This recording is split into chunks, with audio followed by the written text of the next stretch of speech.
ഇപ്പോൾ ശ്രീ സിബി സത്യൻ കൂടി ചേരുന്നുണ്ട്. സിബി, ഇന്ന് തന്നെ പ്രഖ്യാപനം ഉണ്ടാകുമെന്നൊക്കെയുള്ള അഭ്യൂഹങ്ങൾ പരക്കുന്നു. തലസ്ഥാനത്ത് KC അണികൾ തടിച്ചുകൂടുന്നു, മറ്റു ചില സ്ഥലത്തും അങ്ങനെയുണ്ട് കേരളത്തിൽ. പക്ഷെ അതിനുള്ള സാധ്യത താങ്കൾ കാണുന്നുണ്ടോ? KC ആണ് നിലവിൽ മുന്നിൽ.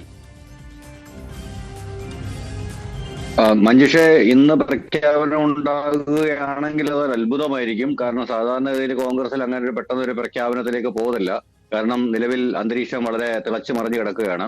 ആ തിളച്ചു മറിഞ്ഞു കിടക്കുന്നതിലേക്ക് ഈ പറഞ്ഞതുപോലെ വീണ്ടും എണ്ണ കോരി ഒഴിക്കുക എന്ന് പറയുന്നത് KC വേണുഗോപാൽ അണികൾ തിരുവനന്തപുരത്ത് ഇന്ദിരാഭവനിൽ ഇപ്പോൾ ഇരിക്കുന്ന കാഴ്ചയാണ്. ഏത് സമയവും പ്രഖ്യാപനം ഉണ്ടാകും എന്നുള്ള പ്രതീക്ഷയാണ് അവർക്കുള്ളത്. അതിന് കൃത്യമായ സന്ദേശം ഡൽഹിയിൽ നിന്ന് വന്നിരിക്കാം. കാരണം നിരീക്ഷകർ കൊടുത്ത റിപ്പോർട്ട് KC വേണുഗോപാലിന് അനുകൂലമാണ്. ഹൈക്കമാൻഡിന്റെ മനസ്സ് KC വേണുഗോപാലിന് അനുകൂലമാണ്. അതിനാൽ തന്നെ KC അനുകൂലികൾ, സംസ്ഥാനത്തെ കോൺഗ്രസ് രാഷ്ട്രീയം KC വേണുഗോപാൽ കൈയടക്കിയിരിക്കുകയാണ് എന്ന കാര്യത്തിൽ സംശയമില്ല.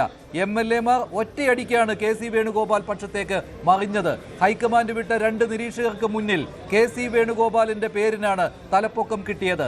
46 പേരാണ് KC വേണുഗോപാലിന് അനുകൂലമായി സംസാരിച്ചത്. ഒറ്റ പേര് പറയാതിരുന്ന 3 പേരിൽ 2 പേർ, അവർ പറഞ്ഞ 2 പേരുകളിൽ ഒന്നായി KC വേണുഗോപാലിന്റെ പേര് പറയുകയും ചെയ്തു. അങ്ങനെ 48 പേരുടെ പിന്തുണ ഉണ്ട് എന്നാണ് KC വേണുഗോപാൽ പക്ഷം അവകാശപ്പെടുന്നത്. അതേസമയം 9 പേരുടെ പിന്തുണ മാത്രമാണ് VD സതീശന് കിട്ടിയത്. 5 പേരുടെ പിന്തുണ രമേശ് ചെന്നിത്തലയ്ക്കും കിട്ടി. അങ്ങനെ ഈ തലപ്പൊക്കത്തിലാണ് KC വേണുഗോപാൽ കേരളത്തിന്റെ മുഖ്യമന്ത്രിയായി വരും എന്നുള്ള പ്രതീക്ഷയിൽ KC അണികൾ. ഇപ്പോൾ KC അണികൾ തന്നെയാണ് കൂടുതലുള്ളത് എന്ന കാര്യത്തിൽ സംശയമില്ല, നേതാക്കളെ വെച്ച് നോക്കുമ്പോൾ. പക്ഷേ ജനഹിതം അങ്ങനെയാണോ എന്നുള്ള കാര്യത്തിൽ സംശയമാണ്.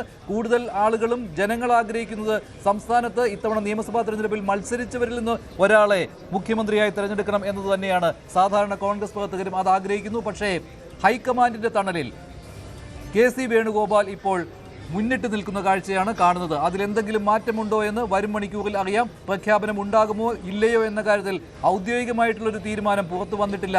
എന്തായാലും ഈ കാണുന്നത് KC അണികൾ മുഖ്യമന്ത്രി ആരാണ് എന്ന് പ്രഖ്യാപിക്കുന്നതും കാത്ത്, അത് തങ്ങളുടെ നേതാവാണ് എന്ന കാര്യത്തിൽ അവർക്ക് സംശയമില്ല. പക്ഷേ ഡൽഹിയിൽ കാര്യങ്ങൾ മാറി മറിയുമോ എന്നുള്ളതാണ്. ശ്രീ സിബി സത്യൻ, ഇത് ഡൽഹിയിൽ നിന്ന് ഇവർക്ക് കിട്ടിയ ഒരു സൂചനയായിരിക്കുമല്ലോ, ഒരു സന്ദേശമായിരിക്കുമല്ലോ.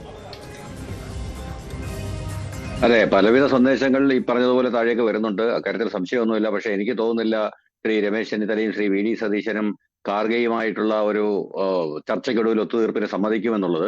അത് പല ഘട്ടങ്ങളിലായിട്ട് ഇനിയും നീളാനാണ് സാധ്യത. അവസാനം സോണിയാഗാന്ധിയുടെ അരികിൽ വരെ എന്തായാലും അതെത്തും. അപ്പം അതുവരെ, അതായത് ഇന്ന് പ്രഖ്യാപനം ഉണ്ടാവുകയാണെങ്കിൽ ഞാൻ നേരത്തെ പറഞ്ഞല്ലോ, അത് അതിശയമായിരിക്കും. നോർമലി അങ്ങനെ ഉണ്ടാവാനുള്ള സാധ്യത വളരെ കുറവാണ്. മാത്രമല്ല, ഇപ്പം 4-ാം തീയതി റിസൾട്ട് വന്നിട്ട് ഇപ്പം 5 ദിവസമല്ലേ ആയുള്ളൂ. അപ്പം അതിനും അത്ര ഭീകരമായ ഒരു കാലതാമസം ഒന്നും ഇതുവരെ വന്നിട്ടില്ല.